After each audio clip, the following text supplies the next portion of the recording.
ఎస్ఎండిసి ప్రేక్షకులకు నమస్కారం. నేటి వార్తలకు స్వాగతం.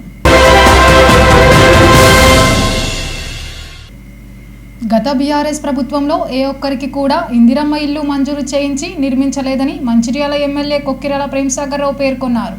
ఆదివారం నస్పూర్ ఏరియా 18-21 వార్డులు తీగల్పహడ్ ఏఎస్ఆర్ నగర్లో సోనియా నగర్లో ఎమ్మెల్యే కొక్కిరాల ప్రేమ్సాగర్ రావు ఇందిరమ్మ ఇళ్ల నిర్మాణానికి భూమి పూజ చేసి శంకుస్థాపన చేశారు. ఈ సందర్భంగా ఆయన మాట్లాడుతూ కాంగ్రెస్ ప్రభుత్వం అర్హులైన ప్రతి నిరుపేదకు ఇందిరమ్మ ఇల్లు మంజూరు చేస్తుందన్నారు. మంచిర్యాల కార్పొరేషన్ పరిధిలోని నస్పూర్ పట్టణంలోని నిరుపేద కుటుంబాలకు సొంతింటి కళ నెరవేరాలనే ఉద్దేశంతో ముఖ్యమంత్రి రేవంత్ రెడ్డి 5 లక్షల నిధులతో ఇందిరమ్మ ఇల్లు మంజూరు చేస్తున్నారన్నారు. అర్హులైన ప్రతి లబ్ధిదారునికి ఇందిరమ్మ ఇల్లు మంజూరు చేస్తామన్నారు. ఈ కార్యక్రమంలో కాంగ్రెస్ పార్టీ నాయకులు, మున్సిపల్ మాజీ chairman Venu, single window director 21వ వార్డు ఇన్ఛార్జ్ ధర్ని మధుకర్, కౌన్సిలర్ కోడూరి విజయలహరి, సంబంధిత అధికారులు, తాజా మాజీ ప్రజాప్రతినిధులు, నాయకులు, మహిళా నాయకురాలు, యువజన కాంగ్రెస్ నాయకులు, కార్యకర్తలు తదితరులు పాల్గొన్నారు. ఆదిత్యవర్ణే తపసోదిజాత వనస్పతిస్తో వృక్షోదవిల్వః నిత్యపుష్టాంగరేషిణీ ఈశ్వరేకం సర్వభూతానాం తామి నిత్యావరం దైవవరం తదేవ లక్ష్మీపదే నియగోస్మరామి సావధానా సమూహోర్ మహాలక్ష్మి అనుగ్రహ ప్రాప్తిరస్తు కార్య నిర్విఘ్నతా ఫల సిద్ధిరస్తు ఇష్టకామ్యార్థ ఫల సిద్ధి.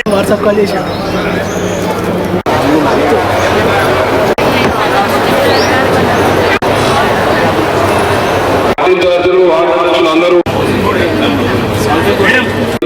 ముఖ్యమైన అధికారులందరినీ, పార్టీ నాయకులు, యువజన నాయకులు,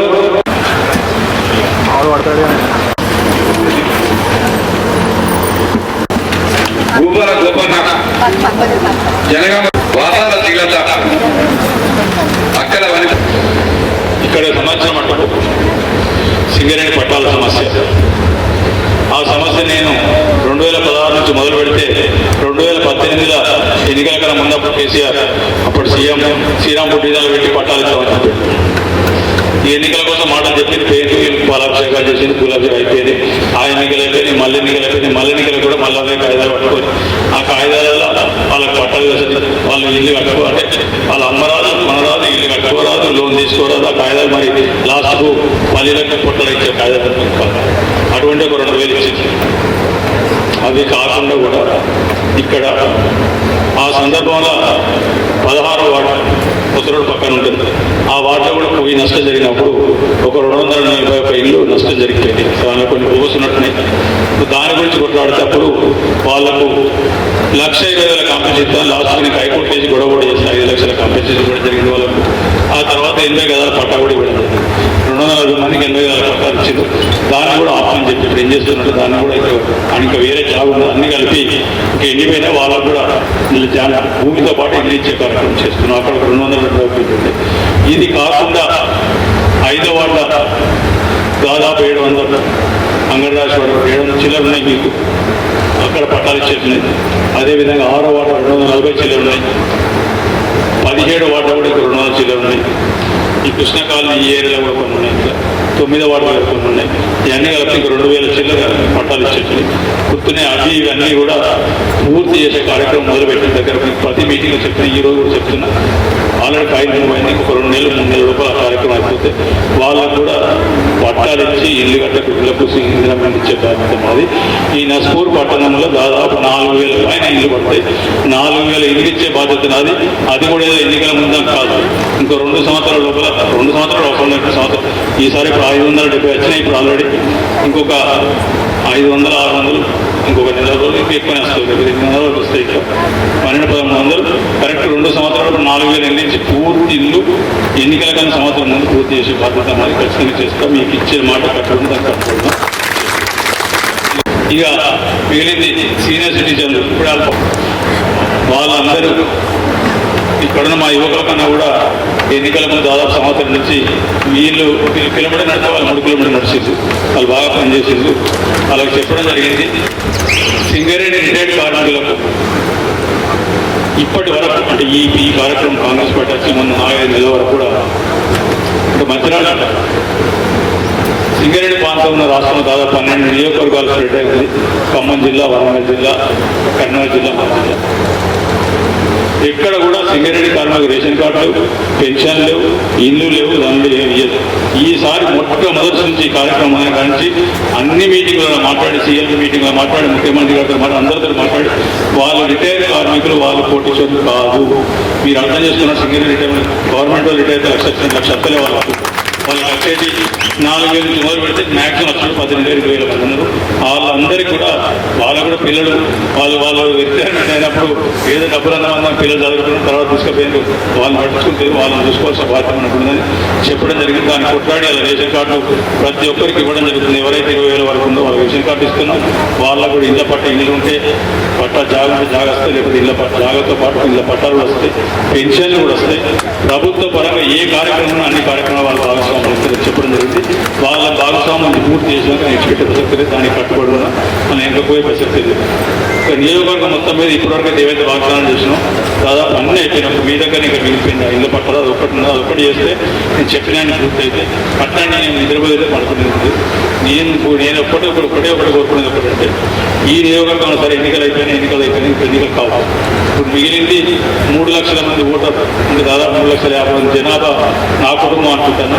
నా కుటుంబం అనుకున్నప్పుడు ఒకటే ఆలోచన ఏంటంటే ఈ కుటుంబంలో ఏ రకమైన ఇబ్బంది లేకుండా, ఏ రకమైన కష్టం లేకుండా, వాళ్ళ పిల్లలు చదువుకుంటారు కానీ, వాళ్ళకి దవాఖానా హాస్పిటల్ కోసం కానీ, లేకపోతే పని కోసం కానీ, లేకపోతే ఇంకే సమస్య లేకుండా వాళ్ళు ఎప్పుడైతే నిశ్చింతగా 9 గంటలకు మంచిగా నిశ్చింతగా గుణమే చేసుకుని పండుకుంటారో అప్పటిదాకా నాకు నిద్ర లేకుండా పనిచేసే బాధ్యత. మీరు ఎప్పుడైతే పండుకుంటారో 6 దాకా నాకు అన్నది ఖచ్చితంగా చేసుకుంటారని చెప్పిన దాన్ని విడిచిపెట్టే ప్రసక్తి లేదు. ఇక మిగిలింది అంతకంటే లేదు. ఖచ్చితంగా మీరు ఏదైతే విధంగా నన్ను గెలిపించారో అది నడిచిపోయే ప్రసక్తి లేదు. ఈ రోజు చెప్తున్నా, నస్పూర్ పట్టణానికి ఒక 6 సంవత్సరం టైం అయింది. మంత్రాల కన్నా ముందు తీసుకోపోతే నన్ను అడగండి, మంత్రాల కన్నా నస్పూర్ ముందు తీసుకోపోతే అడగండి. మంత్రాలకు సమానంగా మంత్రాల కన్నా తీసుకొచ్చి ఇస్తేనే ఇక్కడ కంగ్రాచులేషన్స్ మీ అందరికీ కూడా. ఈరోజు భూమి పూజ చేసుకున్నందుకు ఇంకా శుభదినం. సో ఇది మాకు సార్ ఇచ్చిన డైరెక్షన్స్ ప్రకారం ఇది ఆరంభం మాత్రమే. మీ ప్రతి దశలో కూడా మా హౌసింగ్ డిపార్ట్మెంట్ సిబ్బంది ఉంటారు, మా సిబ్బంది ఉంటారు. అవన్నీ కూడా ఫోటో తీసుకొని అప్లోడ్ చేయించి మీకు డబ్బులు పడి ఇల్లు అయిపోయే వరకు కూడా బాధ్యత మాపై సార్ పెట్టారు. అది కంపల్సరీగా నిర్వర్తిస్తాము. ప్రతి దశలో కూడా సార్ డైరెక్షన్లో పనిచేస్తాము. సో అందరికీ కూడా కంగ్రాచులేషన్స్ వన్స్ అగైన్. ఈ ఇందిరమ్మ ఇళ్ల పథకం గురించి చాలా మంది ఇతర పార్టీ నాయకులు ఏదైతే అపోహలు ప్రజల్లో కల్పించినారు. సంవత్సర కాలం దాటిపోయింది, మనకి ఇందిరమ్మ ఇల్లు ఎప్పుడు వస్తాయి, వాళ్ళు ఇయ్యరు అని చెప్పేసి మాట్లాడారు. 10 సంవత్సరాలు పాలించిన కేసీఆర్ గారు డబుల్ బెడ్రూమ్ ఇల్లు ఇస్తారన్నారు, 3 ఎకరాల భూమి ఇస్తారన్నారు, ఎన్నో ఆశలు చూపించి 2 సార్లు ఓట్లు తట్టుకొని మరి పేద ప్రజలకు ఏమీ చేయకుండా ఉత్త చేతులతో 8 లక్షల కోట్ల రూపాయల అప్పు మన నెత్తి మీద పెట్టి పాపంగా పడుతున్నాడు. కానీ మన ప్రజాపాలన ఇందిరమ్మ ప్రభుత్వం ఏదైతే ఇచ్చిన మాట ప్రకారం నేటి రోజున మాట ఇచ్చి తప్పదు అని నిరూపించుకొని గౌరవ పెద్దలు ప్రేమసాగరరావు గారి సమక్షంలో ఈ రోజు ఇందిరమ్మ పట్టాలు పంపిణీ చేస్తూ భూమి పూజ కూడా మనం దర్శించుకున్నాం. ఇది ఒకటి మనకు స్పష్టంగా అర్థమవుతుంది. కాంగ్రెస్ పార్టీ ఇందిరమ్మ ప్రభుత్వం పేదల పక్షాన ఎల్లప్పుడూ ఉంటుందని చెప్పేసి మనందరికీ అర్థమవుతుంది. గతంలో 20 సంవత్సరాలు ఎమ్మెల్యేగా చేసిన వ్యక్తి 20 సంవత్సరాలలో మినిమం నాకు తెలిసి ఒక 2,000 కోట్లు కూడా ఆయన పనిచేయలేదు. 2,000 కోట్లు కూడా మన కాన్స్టిట్యూన్సీ తీసుకురాలి. కానీ పెద్దలు ప్రేమసాగరరావు సంవత్సరం 2-3 నెలల కాలం లోపలనే మినిమం 3,000 కోట్ల రూపాయల ఫండ్ మన మంచిర్యాల కాన్స్టిట్యూన్సీ తెచ్చారు. అప్పుడు చెప్పారు, సార్ చెప్పారు, ఇప్పుడున్న పరిస్థితుల్లో అభివృద్ధి అంటే సిరిసిల్లను సిద్దిపేటను మాత్రమే గుర్తించారు ప్రజలు. నన్ను గెలిపిస్తే మంచిర్యాల తర్వాతనే ఇంకో కాన్స్టిట్యూన్సీ అభివృద్ధి అయింది, మంచిర్యాల తర్వాతనే ఇంకేదైనా కాన్స్టిట్యూన్సీ ఉన్నది, మంచిర్యాలలో జరిగిన అభివృద్ధి మా కాన్స్టిట్యూన్సీలో జరగాలని మిగతా ప్రాంత ప్రజలందరూ కోరుకుంటారని చెప్పేసి సార్ ఏదైతే ఎన్నికల ముందు వాగ్దానం చేసిరో ఆ వాగ్దానానికి అనుగుణంగా 2 అంతలు కష్టపడి పాపం ఆయన ఆరోగ్య రీత్యా కొంచెం ఇబ్బందులు, చిన్న ఇబ్బందులు ఉన్నా కూడా ప్రజల కోసం నిరంతరం కృషి చేస్తూ ఎన్ని ఇబ్బందులున్నా హైదరాబాద్ లో ఉన్నప్పుడల్లా సెక్రటేరియట్ పోయి మనకు నిధులు తీసుకొస్తున్నారు. మంచిర్యాలకు వచ్చినప్పుడల్లా ప్రభుత్వం నుంచి ఏవేవైతే శాంక్షన్ చేసిరో అవన్నింటిని పరిశీలించి ఎక్కడ కూడా అవినీతి లేకుండా, ఎక్కడ కూడా ఇబ్బందులు లేకుండా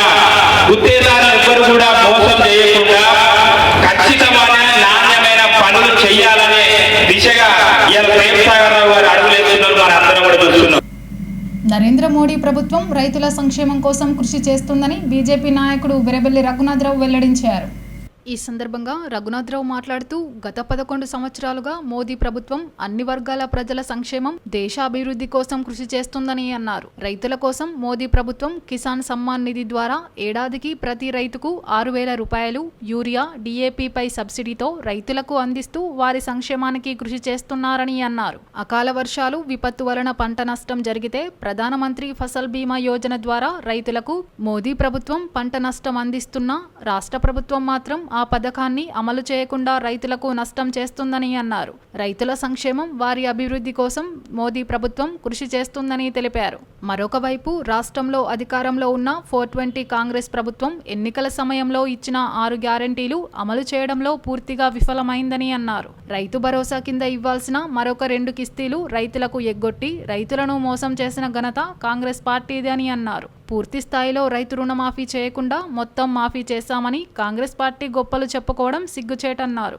స్థానిక సంస్థల ఎన్నికలు వస్తున్న నేపథ్యంలో ప్రజలను కాంగ్రెస్ పార్టీ మభ్యపెట్టాలని చూస్తుందని, స్థానిక సంస్థలు ఎప్పుడు వచ్చినా ప్రతి గ్రామంలో గెలిచేది బీజేపీ పార్టీ మాత్రమేనని అన్నారు.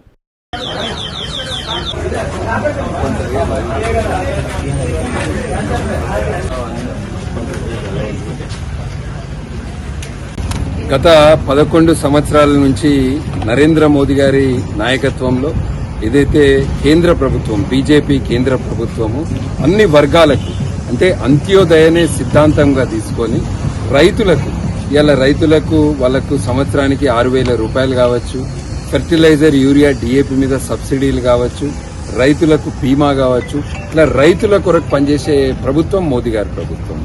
పేద ప్రజల కొరకు, మహిళల కొరకు లాట్రిన్లు, బాత్రూంలు కావచ్చు, గ్యాస్ కనెక్షన్లు కావచ్చు, ఇవాళ మహిళలకు 33% రిజర్వేషన్, అదేవిధంగా పేద ప్రజలకు ప్రధానమంత్రి ఆవాస యోజన కింద ఇట్లా అనేక సంక్షేమ పథకాలు పెట్టి ఒక చిన్న అవినీతి ఆరోపణ లేకుండా 11 సంవత్సరాల నుంచి సుపరిపాలన అందిస్తున్న మోదీ గారి ప్రభుత్వం చేసిన కార్యక్రమాలను ఇక్కడ తాళ్లపేట గ్రామంలో, దండపల్లి మండలం తాళ్లపేట గ్రామంలో ఉన్న ప్రజలకు వివరించడం జరిగింది. దాంతోపాటు ఈరోజు జరిగిన మన్ కీ బాత్ కార్యక్రమంలో ప్రధానమంత్రి నరేంద్ర మోదీ గారు తల్లి పేరు మీద ఒక మొక్క పెట్టమని, అంటే మాకే నామ్ ఏక్ పేడ్ అనే కార్యక్రమానికి పిలుపునిచ్చారు.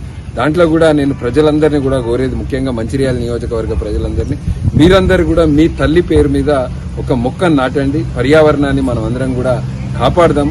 ఒకవైపు మోదీ గారు అన్ని వర్గాల కొరకు పనిచేస్తుంటే, మరోవైపు 420 ప్రభుత్వం, కాంగ్రెస్ ప్రభుత్వం ఇక్కడ అధికారంలోకి వచ్చింది. 6 గ్యారంటీలు ఎన్నికల సమయంలో ఇచ్చిన 6 గ్యారంటీలు నెరవేర్చుట్లో పూర్తిగా విఫలమైంది. ఇలా రైతులకు రుణమాఫీ చేస్తా అన్నారు, రుణమాఫీ చేయలేదు. కౌలు రైతులకు సంవత్సరానికి 15,000 రూపాయలు ఇస్తామన్నారు. అట్లనే రైతు కూలీలకు 12,000 రూపాయలు ఇస్తాము. రైతులను మోసం చేసిన ప్రభుత్వం రేవంత్ రెడ్డి గారి ప్రభుత్వం. ఒక రైతులనే కాదు, మహిళలకు, పేద మహిళలకు నెలకు 2,500 రూపాయలు ఇస్తామన్నారు. తులం బంగారం అన్నారు, స్కూటీలు అన్నారు, పెన్షన్లు 4,000 రూపాయలు అన్నారు, చదువుకున్న విద్యార్థులకు 4,000 రూపాయలు నిరుద్యోగ భృతి అన్నారు. ఇట్లా అనేక హామీలు ఇచ్చి మోసం చేసిన ప్రభుత్వం రేవంత్ రెడ్డి గారి ప్రభుత్వము. స్థానిక సంస్థ ఎన్నికలలో తప్పనిసరిగా ప్రజలు బుద్ధి చెప్తారు. స్థానిక సంస్థ ఎన్నికలు ఎప్పుడు జరిగినా కూడా దండపల్లి మండలంలో ఎగిరేది కాషాయ జెండా. దేశంలో కార్మిక సంఘాలు సమ్మెలు లేకుండా హక్కులు హరించే విధంగా ఉన్న నూతన కార్మిక చట్టాల 4 కోడ్లను వ్యతిరేకిస్తూ జూలై 9న దేశవ్యాప్తంగా ఒక్కరోజు ఇచ్చిన సార్వత్రిక సమ్మెలో సింగరేణి కార్మికులు పాల్గొని విజయవంతం చేయాలని సింగరేణి కార్మిక సంఘాల జేఏసీ నాయకులు పిలుపునిచ్చారు. ఆదివారం శ్రీరాంపూర్ ప్రెస్ క్లబ్లో ఏర్పాటు చేసిన విలేకరుల సమావేశంలో ఏఐటీయూసీ అధ్యక్షుడు వి సీతారామయ్య, డిప్యూటీ ప్రధాన కార్యదర్శి ముస్కె సమ్మయ్య, ఐఎన్టీయూసీ ప్రధాన కార్యదర్శి ఏనుగు రవీందర్ రెడ్డి, డిప్యూటీ ప్రధాన కార్యదర్శి గరిగె స్వామి, టీబీజీకేఎస్ అధ్యక్షుడు మిరియాల రాజ్రెడ్డి, ప్రధాన కార్యదర్శి కేతిరెడ్డి సురేందర్ రెడ్డి, ఐఎఫ్టీయూ రాష్ట్ర అధ్యక్షుడు విశ్వనాథ్, సిఐటియు అధ్యక్షుడు రాజారెడ్డి, బ్రాంచ్ అధ్యక్షులు బాలాజీలు పాల్గొని మాట్లాడారు. మే 20న జరగాల్సిన దేశవ్యాప్త సమ్మె దేశంలో యుద్ధం కొనసాగుతున్నందున జూలై 9కి వాయిదా వేయడం జరిగిందన్నారు. ఈ సమ్మెలో బిఎంఎస్ తప్ప దేశంలోని అన్ని కార్మిక సంఘాలు సమ్మెలో పాల్గొనడం జరుగుతుందన్నారు. బీజేపీ నరేంద్ర మోడీ కార్మికుల పట్ల కర్కశంగా వ్యవహరిస్తుందని, ప్రభుత్వ రంగ పరిశ్రమలు లేకుండా కుట్రలకు తెరలేపిందని ఆరోపించారు. బహుళ జాతి పెట్టుబడిదారులకు అనుకూలంగా 41 కార్మిక చట్టాలను కేవలం 4 కోడ్ల కిందకు తీసుకువస్తూ అమలులకు కుట్రలు చేస్తుందని ఆరోపించారు. సింగరేణి కార్మికులు జూలై 9న సమ్మెలో పాల్గొని విజయవంతం చేయాలని పిలుపునిచ్చారు. ఈ సమావేశంలో ఏఐటీయూసీ బ్రాంచ్ కార్యదర్శి ఎస్కే బాజీ సైదా, టీబీజీకేఎస్ మాజీ ఉపాధ్యక్షుడు పెట్టం లక్ష్మణ్, ఉపాధ్యక్షుడు బండి రమేష్, కేంద్ర కార్యదర్శి పానగంటి సత్తయ్య, సిఐటియు బ్రాంచ్ ఉపాధ్యక్షుడు చంద్రశేఖర్ తదితరులు పాల్గొన్నారు. 100 సంవత్సరాలుగా భారత కార్మిక వర్గం పోరాడి సాధించుకున్నటువంటి 44 కార్మిక చట్టాలను నరేంద్ర మోడీ నాయకత్వంలోని బీజేపీ ప్రభుత్వం రద్దు చేసి 4 కోడ్లు తీసుకొచ్చి కార్మిక వర్గానికి ఎలాంటి హక్కులు లేనటువంటి పరిస్థితి. కార్మిక సంఘాలు పెట్టుకునే పరిస్థితి లేదు, సమ్మె చేసే హక్కు ఉండదు, కార్మికులకి ఎలాంటి హక్కులు లేని పరిస్థితి వస్తుంది. కాబట్టి ఈ 4 కోడ్లు రద్దు కావాలి, 44 కార్మిక చట్టాలు కొనసాగాలని ఈ సమ్మె జరుగుతూ ఉంది. భారతదేశంలో నరేంద్ర మోడీ ప్రభుత్వం వచ్చిన తర్వాత ఏదైతే రైతులకు వ్యతిరేకంగా చట్టాలు తీసుకొచ్చారో, భారత రైతాంగం ఢిల్లీలో కరోనా ఉన్న 100 మంది రైతులు చనిపోయినా అక్కడ నిరవధికంగా సమ్మె చేసి నరేంద్ర మోడీ దిగొచ్చి క్షమార్పణ చెప్పి ఆ చట్టాలను వెనక్కి తీసుకోవడం అనేది జరిగింది. ఆ రైతాంగ స్ఫూర్తితోటి కార్మిక వర్గం కూడా సమ్మెని జయప్రదం చేయడం ద్వారా ఈ ఒక్కరోజు సమ్మె కాదు, ఈ చట్టాలు అమల్లోకి వచ్చిన నాడు అవసరమైతే దేశవ్యాప్తంగా నిరవధిక సమ్మెలు కూడా జరుగుతాయి. ఖచ్చితంగా నరేంద్ర మోడీ మెడలు వంచి ఈ 44 కార్మిక చట్టాలని కొనసాగించుకోవాలని చెప్పేసి సింగరేణి కార్మికులకి ఈ సమ్మెను జయప్రదం చేయాల్సిందిగా విజ్ఞప్తి చేస్తారు. భారతదేశ వ్యాప్తంగా జరుగుతున్నటువంటి ఒకరోజు సమ్మెను సింగరేణి కార్మికులందరూ విజయవంతంగా చేయాల్సిందిగా కోరుతూ, మరి కార్మికులు ఎన్నో పోరాటాలు చేసి మరి ప్రాణత్యాగాలు చేసి ఎంతోమంది చనిపోయి కార్మిక చట్టాలను తెచ్చుకున్నటువంటి పరిస్థితి ఈరోజు నరేంద్ర ప్రభుత్వం మరి బీజేపీ గవర్నమెంట్ వచ్చినప్పటి నుండి మరి పబ్లిక్ సెక్టర్స్ అన్నింటినీ కూడా ప్రైవేట్ పరం చేస్తూ ఈ యొక్క కార్మికుల చట్టాలను కూడా రద్దు చేస్తూ వారికి అనుకూలంగా ఉన్నటువంటి యాజమాన్యాలు ప్రైవేటీకరణ చేస్తూ పెత్తందారులకు చట్టాలను అమలు చేసే విధంగా తీసుకొస్తూ కార్మికుల హక్కులను కూడా పూర్తి స్థాయిలో కోల్పోయేటువంటి పరిస్థితి ఉన్నది. ఇప్పుడు 8 గంటల విధానాన్ని ఎంతోమంది కార్మికులు చనిపోయి ఈ 8 అవర్స్ డ్యూటీని తీసుకున్నటువంటి పరిస్థితిని ఈరోజు మళ్ళీ 12 గంటలు డ్యూటీ చేసేటువంటి పరిస్థితి వస్తుంది. కార్మికులందరూ కూడా హక్కులను కోల్పోయే పరిస్థితి వస్తుంది. జీతభత్యాలు కూడా ఇచ్చేటువంటి పరిస్థితి లేదు. కాంట్రాక్టీకరణ చేసుకుంటూ పెత్తందారులకే మొత్తం మళ్ళీ పబ్లిక్ సెక్టర్లందరినీ అంటగడుతూ నరేంద్ర మోడీ తీసుకున్నటువంటి నిర్ణయాలకు అన్నిటికీ వ్యతిరేకిస్తూ రాబోయే రోజులలో కార్మిక వర్గం ఏకతాటిపై ఉండి సమ్మెను విజయవంతంగా చేయాల్సిందిగా కోరుతూ, మరి ఇప్పుడు ఎట్లయితే రైతాంగము ప్రాణత్యాగాలు చేసి వాళ్ళ మీద ట్రాక్టర్లను కూడా పోనిచి కొంతమందిని చంపినటువంటి గవర్నమెంట్ తలవంచక తప్పలే వారి సమ్మెను విజయవంతం చేసుకొని వాళ్ళ చట్టాలను రద్దు చేసుకున్నారు. కార్మిక వర్గం కూడా ఒకరోజు సమ్మె కాదు, అవసరమైతే నిరవధిక సమ్మె పిలిపించి చట్టాలను కూడా రద్దు చేసే విధంగా తీసుకొచ్చేటువంటి సమ్మెను కూడా విజయవంతం చేయాల్సిందిగా కోరుతూ, బీజేపీ నరేంద్ర మోడీ ప్రభుత్వం వారు అధికారంలోకి వచ్చిన దగ్గర నుంచి ప్రభుత్వ రంగ సంస్థల్ని అందులో పనిచేస్తున్న కార్మికుల్ని ఎట్లా నిర్వీర్యం చేయాలి, ఎట్లా పెద్ద పెద్ద పారిశ్రామికవేత్తలకి కట్టబెట్టాలి, 1000 కోట్ల లాభాలు వచ్చే కంపెనీలు మూసి వాళ్ళకి ఎట్లా అంటబెట్టాలనే ఉద్దేశంతో ఇలా కార్మిక చట్టాలు మార్పుకు పూనుకున్నాడు. గత 11 సంవత్సరాల కానుంచెల్లి పారిశ్రామికవేత్తలకి ఇండికేషన్ ఇస్తా ఉన్నాడు. మా దేశం ఉన్న కార్మికుల చట్టాలను మేము నిర్వీర్యం చేస్తాం, రద్దు చేయించడం కోసం అని చెప్పి పార్లమెంట్లో బిల్లు పెట్టి దాన్ని ఆమోదింపజేసుకొని ఇవాళ అమలుకు సిద్ధమైండు. ఇప్పటికే బీజేపీ ప్రభుత్వాలు ఉన్న దగ్గర వాటిని అమలు చేయడం కోసం పూనుకుంటా ఉన్నారు. ఎక్కడైతే ప్రతిపక్షాలను అక్కడ కొంచెం అడుగు వెనక్కేస్తున్నారు. ఇప్పటికే రైతు చట్టాలు మార్చితే రైతులు ఉద్యమం చేసి దాన్ని మెడలు వంచి అవి రద్దు చేయించుకున్నారు. మొట్టమొదటిసారి నరేంద్ర మోడీ మెడలు వంచిన వర్గం ఉంటే అది రైతులు మాత్రమే. అందుకనే కార్మిక వర్గానికి కూడా మేము పిలిపిస్తున్నాం. ఎప్పుడో 1886 కానించెల్లి 8 గంటలకు పనిదినం కోసం కొట్లాడి వందల సమ్మెలు చేసి 1000 మంది కార్మిక సంఘాలు వాళ్ళ ప్రాణాలు అర్పించి ఉరి చేయబడి అరెస్టులై సాధించుకున్న హక్కులన్నీ ఒక్క కలంపోటుతో ఇలా 44 కోళ్లను 4 కోళ్లకు కుదించి ఇలా ఏ హక్కు లేకుండా చేస్తున్నాడు. ప్రభుత్వ రంగ సంస్థ కార్మికులకు సంబంధించిన వేతభత్యాల మీద హక్కుల మీద అన్ని కాల రాయడం కోసం పూనుకున్నాడు. ఇలా కార్మికుల హక్కులు లేకుండా చేస్తేనే ఇలా ప్రభుత్వ రంగ సంస్థలన్నీ మొత్తం లేకుండా చేస్తేనే పారిశ్రామికవేత్తలు కారుసొక్క ఇలా కార్మికులతో పనిచేయించుకొని గొడ్డు సాకరించుకొని 12 గంటల పనిచేయించుకునే విధానాన్ని ఇలా కొనసాగిస్తున్నాడు. అందుకే కార్మిక వర్గానికి విజ్ఞప్తి చేస్తున్నాం. ఇవాళ ఈ దేశంలో ఉన్న అన్ని కార్మిక సంఘాలు, రాజకీయ పార్టీలు, ట్రేడ్ యూనియన్లు, అసోసియేషన్లు, అన్ని రకాల కార్మికులు ప్లేన్ దగ్గర నుంచి అడుగు పెడితే అమలు కార్మికుల వరకు ఈ సమ్మెలో పాల్గొనబోతున్నారు. మన సమ్మెకు రైతులంతా కూడా మద్దతు ఇస్తున్నారు. దాదాపు 50 కోట్ల మంది సమ్మెలో పాల్గొనే ఈ సమ్మెకు చాలా ప్రాధాన్యత ఉంది. ఈ సమ్మె ద్వారా నరేంద్ర మోడీ ప్రభుత్వానికి గద్దె దించే వరకు హెచ్చరిక చేయాల్సిన అవసరం ఉంది. 50 కోట్ల మంది బీజేపీకి వ్యతిరేకంగా ఉంటే ఖచ్చితంగా రద్దు చేసుకునే అవకాశం ఉంటుంది. కాబట్టి ప్రతి కార్మికుడు, అసంఘటిత కార్మికుడు, రైతులు అందరూ కూడా ఈ సమ్మెను ప్రచారంగా తీసుకొని జూలై 9వ తారీఖున సమ్మెను విజయవంతం చేయడం ద్వారానే జూలై 9న జరిగేటువంటి దేశవ్యాప్త సమ్మెలో భాగంగా సింగరేణిలో ఉన్నటువంటి కార్మిక సోదరీమణులు అందరూ కూడా ఈ యొక్క సమ్మెను విజయవంతం చేయాల్సిందిగా సింగరేణి జేఏసీ తెలంగాణ బొగ్గని కార్యక్రమ సంఘం తరఫున విజ్ఞప్తి చేస్తూ ఉంది. ఈరోజు మోడీ ప్రభుత్వం 3వసారి గెలిచిన తర్వాత అన్ని వర్గాలపైన ఒక దాడి చేస్తున్నటువంటిది మనకు కనిపిస్తూ ఉన్నది.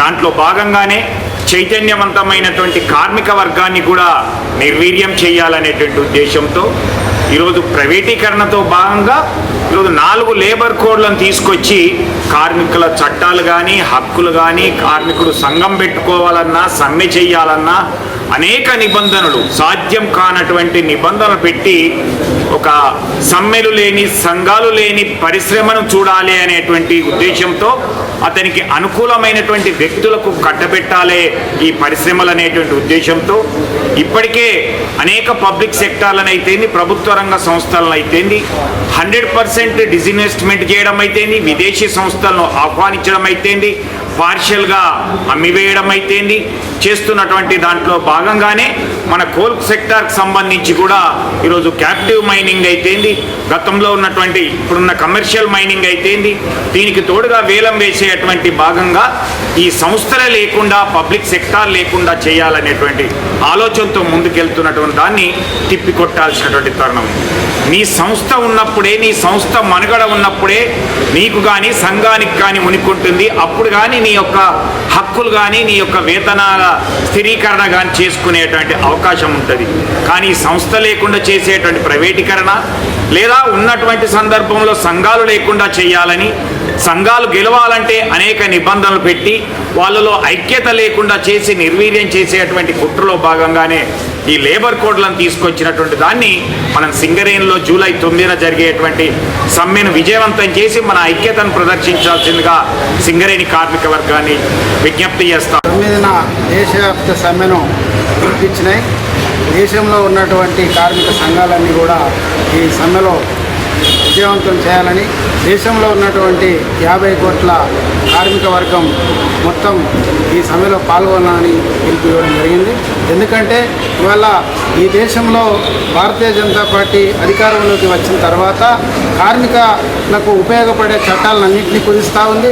అదేవిధంగా రైతులకు ఉపయోగపడే చట్టాలను కూడా కుదిస్తూ ఉన్నది.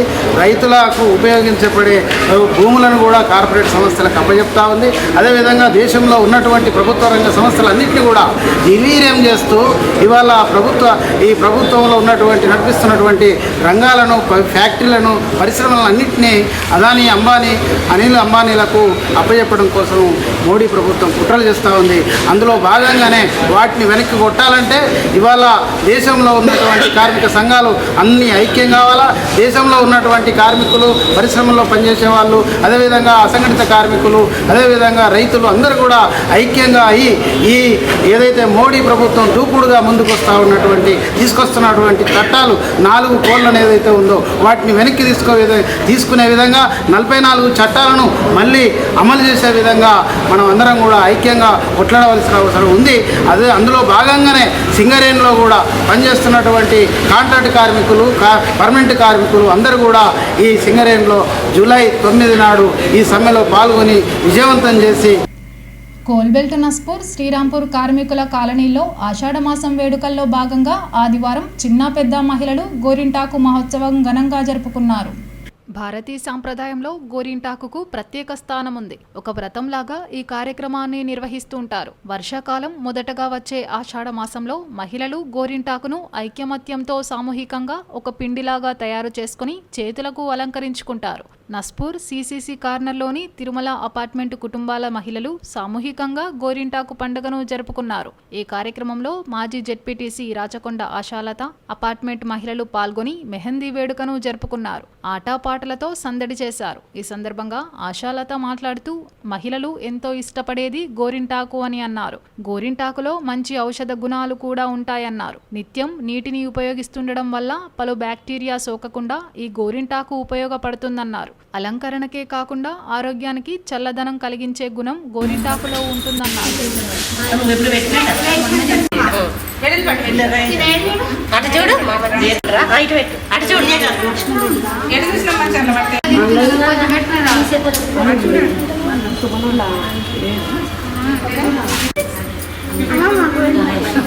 మిక్సీ పట్టింది మరి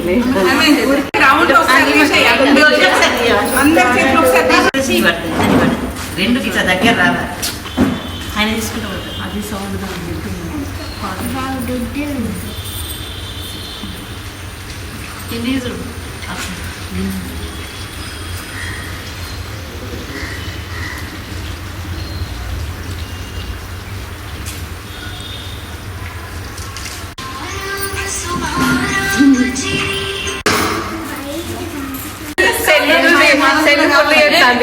సిసి కార్నర్ తిరుమల అపార్ట్మెంట్ లో మైదాకు పండుగ చేసుకోవడం జరుగుతుంది. మన తెలుగు సాంప్రదాయ ప్రకారం ఈ మాసం ఆషాఢ మాసంలో ప్రతి ఒక్కరూ అంటే మైదాకు పెట్టుకోవడం, తర్వాత బోనాలు చేసుకోవడం, ఇవన్నీ ఆరోగ్యపరంగా ఆషాఢ మాసం వర్షాలు స్టార్ట్ అవుతాయి కాబట్టి ప్రతి ఒక్కరికి హెల్త్ పరంగా అంటే మన తెలుగు పండుగలు ఏవైనా ఆరోగ్యం గురించి చాలా మంచిగా ఉంటాయి అన్నీ. అంటే ఏ సీజన్లో అది వాడాలి అనేది అందులో భాగంగా ఈరోజు మైదాకు పండుగ చేసుకోవడం జరుగుతుంది. ఈ సందర్భంగా ప్రతి ఒక్కరికి శుభాకాంక్షలు. నేటి ఎస్ఎండిసి న్యూస్ ఇంతటితో సమాప్తం. తిరిగి ప్రసారమయ్యే ఎస్ఎండిసి న్యూస్లో మళ్ళీ కలుద్దాం. అంతవరకు సెలవు. నమస్కారం.